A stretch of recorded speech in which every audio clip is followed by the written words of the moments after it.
Andrew Wilson goes nuclear on his woke guest live in a debate, and he basically obliterated this particular guest over the No King's Day protests that's happened before and flopped completely. Now, he wanted this particular woke guest to go ahead and answer questions about, our president and how he's a fascist and all of that. But we're going to see here how Andrew Wilson has not only double downs on him, but also actually gets, or what doesn't even get fed up with him and stuff, to say the least. So here goes Andrew Wilson with this woke guest, and he's going nuclear on him live. Let's go ahead and get right into it. Are you saying that Donald Trump does not have the authority vested in him via the Constitution of the United States to send in troops the same way Lyndon B. Johnson did against the wishes of the governor of that state? Are you making that claim or not? I'm saying he legally has that power. Then what is he doing that's fascist here? Just as Gavin Newsom legally has the power to push back on that, right? Yeah, he tried, but he didn't have any authority. He has no authority to do it. In process, right? So, well, no, it's not in process. The protests are done. They fizzled. And you know why they fizzled? They fizzled out. I watched them die on Saturday night. And you know why they died? Because there was military everywhere, and they were bussing these out by the drove. Andrew, did Hitler seize power legally or illegally? Which time? When he activated Article 41. I think that was a legal action. Right. So is the law a good guide to how you can prevent an authoritarian Nazi regime from taking over? Wait a second. But you would say that if Trump ignored the law, that would be more fascist, right? No, it depends on the context. Okay, so it depends on the context. So the thing is, then here you can't listen. You can't have your cake and no, you're making actually. Bro, you can't have your cake and eat it too. You can't be like Trump follows the law, but if he didn't follow the law, that would be worser. Yeah, I'm not doing that, fortunately. Not using a power that the law grants you is not ignoring the law. That can actually be enforcing the law, right? Just because the law gives you the power to do something doesn't mean that you have to. Where's the riots now, bro? Where are they? Do you see any? I think that there are protests all across the country. Right? No, there's not. They fizzled out Saturday. Done. They're not even in the media spotlight anymore. It's all done because he sent in the troops and he quelled that, dude. Well, that's not what happened because after it is what happened. After he sent in the troops, the protests got bigger. On Trump's birthday, there were that's lies. They planned. They planned out a week in advance. I followed it from day one. They had planned out a week in advance that Saturday was going to be their big thing before there was ever a single troop deployed. You lying, gutless, worm, progressive. No, stop. One week they had it planned before there was ever a single soldier in California. You lying, gutless. Okay, so you can answer a true or false question then, if you can be all right. True or false? Every single person who turned up at those protests turned up as a result of plans a week in advance. They all. Yeah, I think for the vast majority of them, yes, that's true. In fact, we were in their calls. We were in their calls. We went to their calls as they were organizing them and listened in. You go to Rattlesnake TV right now. We were listening live while they got their organizers and agitators together, and they took a solid week to do it, the day of rage. Everybody was on the street waiting for this thing to pop off. Instead, they met with the United States Marine Corps and the U.S. Army, and they got their asses carted off. Protests gone. So according to you, though, there's absolutely no one who saw Trump send in the Marines and decided to then attend these protests. I didn't say that. There could have been some, but the vast majority of them were coming out because this was pre-planned by NGOs, by the way. Would you like I'll give you the NGOs who planned it. How do you know that the vast majority were because of that and not because of the decision to send in the Marines? Because we know the number difference. We can see the number difference. The Marines were already deployed before those protests happened. Okay, before the big Saturday protest happened, they had already deployed the Marines. We could see the numbers in the street on Friday night with all of this deployment, and we see it completely dwarfed Saturday night on the day that they planned it. That's how you know. Okay, so basically, we had this protest event or so called protest event called No King's Day. Sounds like your usual anti Trump marketing scheme wrapped in activism. Now, the media was spinning it like this organic, massive movement suddenly popped off because, the president deployed the troops. That's the point that this guy right here is trying to make. Now, but when you look closer, it turns out that these organizers were already planning this with some group called the NOS weeks in advance, as Andrew is stating here. So, nah, this wasn't even a spontaneous uprising. It was just a simply coordinated, rehearsed, and timed for max drama. Now, this has happened for years and stuff because this happened since Obama was in office, okay? And it's nothing new because of the fact that, these protests are planned because that's why you see people wearing these masks, shields, hockey equipment, padding, all of that. So that way they can know what to do whenever they're confronted with the law enforcement, even the National Guard and stuff. So that way they can protect themselves, their identities and stuff. That's also the reason why they're wearing masks as well. So now the data shows a big crowd up on that particular Saturday. I mean, great, but the question is, did they show up because the president took action, or was it just a part of the scheduled temper tantrum already in the works? I mean, that's the part of the talking heads that the talking heads can't answer. It's like baking a cake and not knowing whether it tastes sweet because of sugar or ripe bananas. Except the cake is made of political nonsense and the media gaslighting, okay? And then there's also the other part that they won't talk about, where the president brings in the military and suddenly the protests start fizzling out. Now, that's not a coincidence right there. That's law and order working exactly the way it should. Now, the second real consequences show up. Well, the mob start backing down. It proves that the whole thing was built on hype, not principle. If it were really about justice or rights, they wouldn't scatter the moment things started getting serious. So I think you've maybe misunderstood the question because there's I only don't think one I measurement. did. So there's only one measurement in this question. Well, you can tell me if you did or not, right? There's only one measurement in this question, and that's the number of people who attend the King's Day protests, right? Yeah. And so the question is, what proportion of those people planned on attending in advance, and what proportion of those people turned up because of Trump's actions involving the military?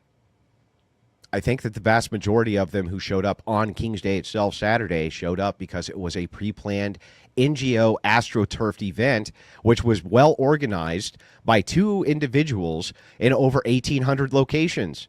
The vast, overwhelming majority of them. And by the way, they predicted that in their own calls. They predicted that, dude. I was in the call when they said, you're not going to...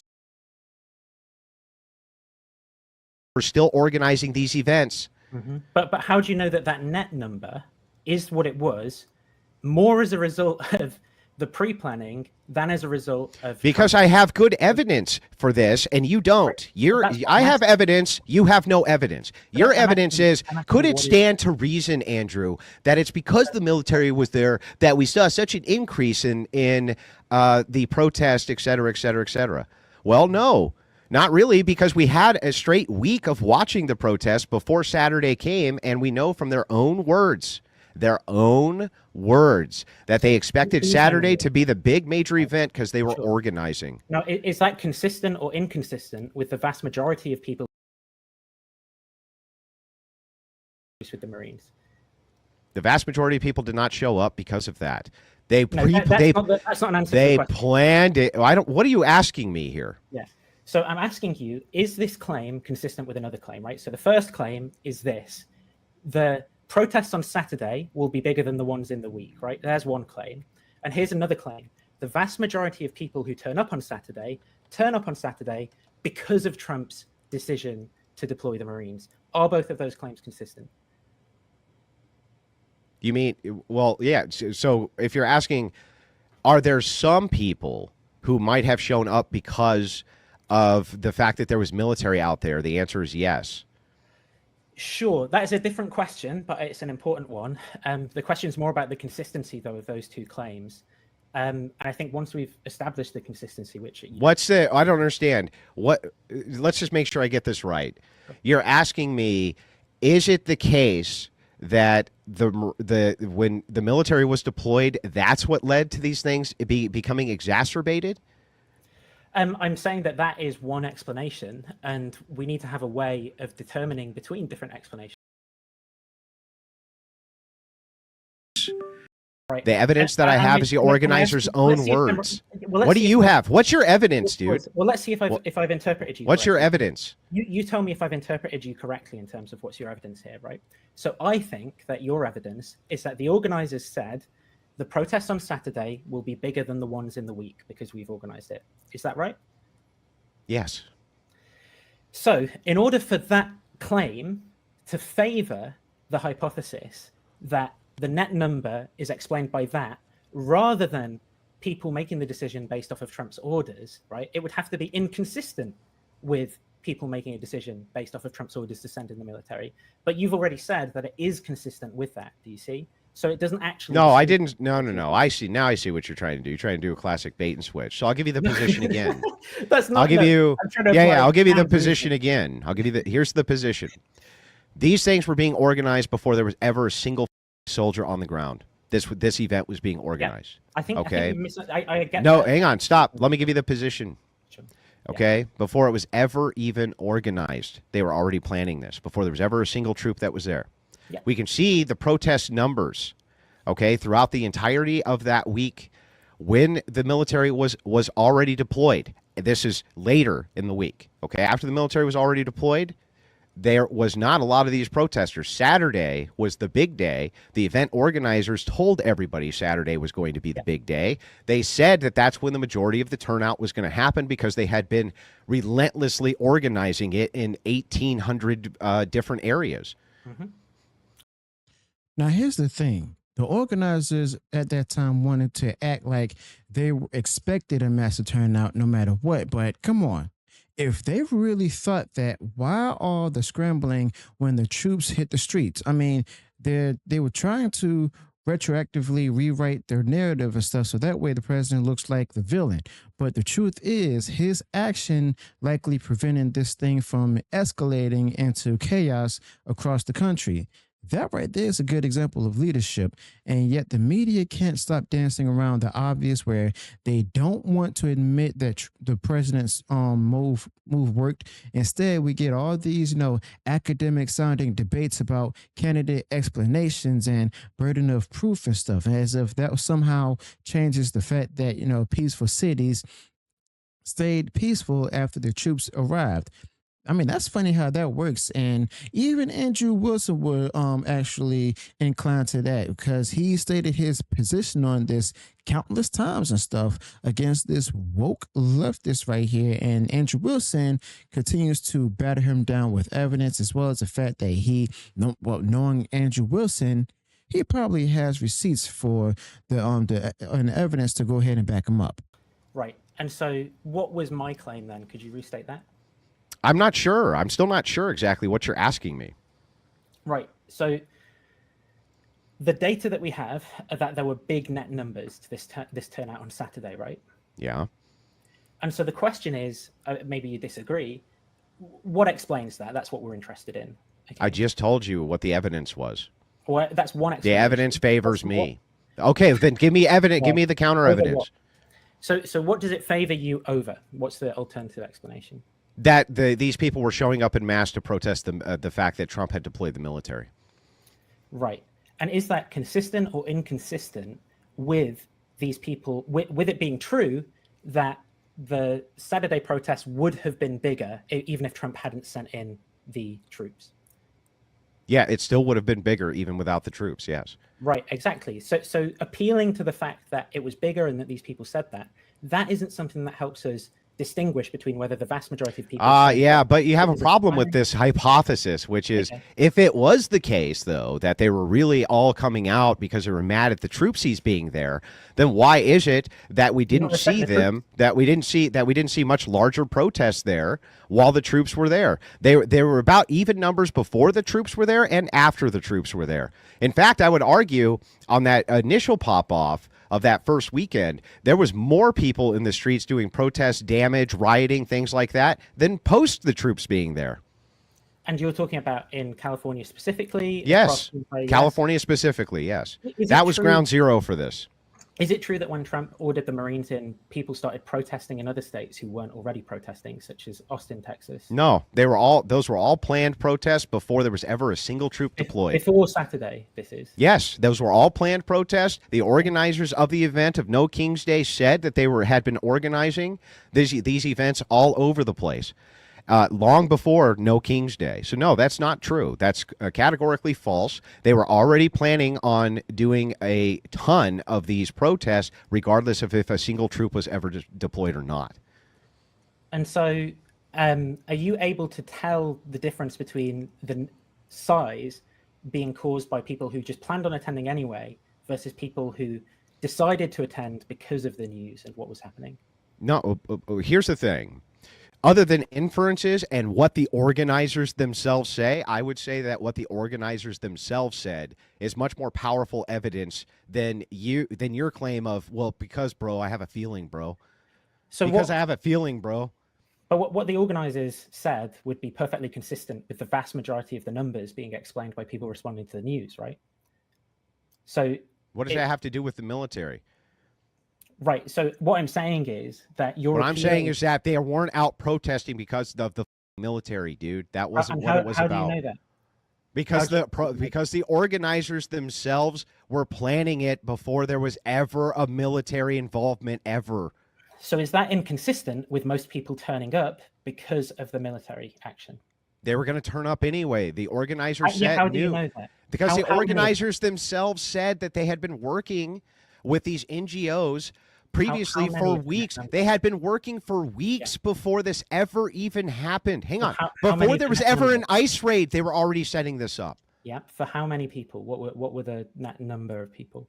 This is what I'm saying, Andrew. You've not distinguished between the two views. Come on. This is ridiculous. What you're doing here is this. You're saying, well, listen, can you prove that it wasn't that there was more people there because of the military and there would have just been a lot of people there anyway? No, the burden of proof is actually on you. You're the one who's making the claim here. I'm making. Well, you misunderstood my argument. I'm not misunderstanding your argument, dude. Well, what's my argument then? Your argument is this. You're saying, well, wait a second. Yeah, sure, they organized this whole thing, but if it wasn't for the deployment of troops, there wouldn't have been as many people who showed up. Prove it. Prove it, fucker. No, that's not my argument. Yeah, it is. Yes, it is. Stop lying to your audience and stop lying to me. I'm not lying to you or my audience. There's an addition. That's part of my argument, Andrew. That's your whole argument. Prove it. It isn't. Well, the additional step is to say that that's a candidate explanation, right? Give me your evidence. I want to see evidence, not your mouth. Show me your evidence. The only thing that's required for this to be a candidate explanation is that it's consistent and it would explain the data, right? And then what data? What data is being explained here? Show me the data and show me your evidence. Two pieces of evidence, right? Large number of net people on Saturday, and the event organizers making the statements that they did. Yeah. How do you need to demonstrate, though, that those people would not have shown up in the same mass if the military hadn't been deployed when they were planning it beforehand? Show me the evidence. Right. And this is where you've misunderstood what I'm saying, Andrew. So please, just, I don't know, get a cigarette out or something. Take have a cigarette while I say, so you don't kind of get all angry. Dude, just show me your evidence, dude. No, I'm using the same evidence as you. Okay. Well, I'm not even explaining it differently. I'm saying that there's two equally plausible to me explanations of this, and I can't find a way of telling a difference between them. How about the fact that the evidence favors me? Because we have the mouth of their own organizers who say that these were going to be massive protests long before there was ever any military involvement at all. That's part of both hypotheses. So that's the problem there. That's why it doesn't. Yeah, but it favors one hypothesis a lot more than the other hypotheses, doesn't it? Why? No, it doesn't. Yes, it does, because the organizers themselves expected these to be massive protests, regardless of if there was military there or not. It's the pretext, and by the way, we also have another point of evidence here, which is that after the military was deployed, these protests began to fizzle. They began to fizzle because there was law and order in the streets. So it's predicted with near absolute certainty by both hypotheses, actually. So I think you've misunderstood something there. Okay, yeah, I've misunderstood. Okay, so basically, Andrew Wilson really did lay him out. First and foremost, he said, "Show me your truth, not your mouth." That's a banger right there. I'm gonna use that one day when I'm talking to somebody, debating somebody. But yeah, other than that, I mean, the thing that Andrew Wilson has shown is also similar to like, the fact that the whole thing is just a case study and stuff with the people on the left, as well as even the mainstream media manipulation. Now they want you to believe that like this the guy right, like this British guy right here. They want you to believe that Trump, like the president, made things worse, but all the evidence points out the other way. Protests were already planned, as Andrew Wilson has proved. The real question is why the media keeps acting like these were spontaneous uprisings triggered by the presidential action, and as well as this woke leftists here and stuff. And the fact of the matter is, they weren't. You see, they were just the latest excuse for rage theater and from a movement that runs on feelings, not facts and logic. But bottom line, the president took charge. The situation calmed down. Andrew Wilson also proved that point right there and provided evidence, and the left as well as media couldn't stand it. Now that's the real story right here. So that's basically it with the fact that Andrew Wilson definitely went nuclear on this guy, as well as exposed his failures and foolishness. So let me know your thoughts on this in comments below. Subscribe to the channel, and I'll see you on the next one.